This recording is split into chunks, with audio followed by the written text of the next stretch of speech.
త్రిపురారి అని శివుడిని ఎందుకు అంటారు? శివుడిని పరమేశ్వరుడు, శంకరుడు వంటి పేర్లతోనే కాకుండా త్రిపురారి అనే పేరుతో కూడా పిలుస్తారు.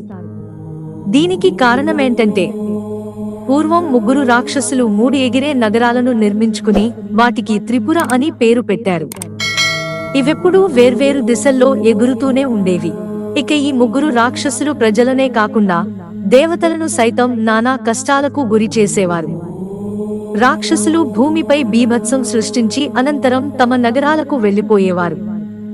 ఈ 3 నగరాలను నాశనం చేయాలంటే ఇవి 3 ఒక సరళ రేఖ పైకి రావాలి. ఆ సమయంలో ఒకే ఒక్క బాణంతో కొట్టి నాశనం చేయాల్సి ఉంటుంది. ఇలా 3 సరళ రేఖపైకి వచ్చే క్షణం ఎప్పుడో తెలియదు.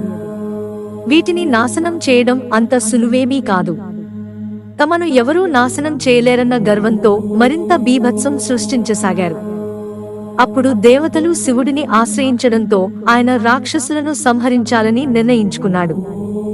ఈ క్రమంలోనే భూమిని తన రథంగానూ, సూర్యచంద్రులను రథానికి చక్రాలుగానూ, ఆది శేషుడు విల్లును, మహావిష్ణువు ధనుస్సుగానూ మారారు. మందర పర్వతాన్ని ఎక్కి శివుడు సమయం కోసం వేచి చూశాడు. 3 నగరాలు ఒకే సరళరేఖపైకి రాగానే బాణం సంధించాడు. అంతే, ఆ 3 నగరాలు ధ్వంసం. ఆపై రాక్షస సంహారం. ఈ సంహారం తర్వాతనే శివుడికి త్రిపురారి అనే పేరు వచ్చింది.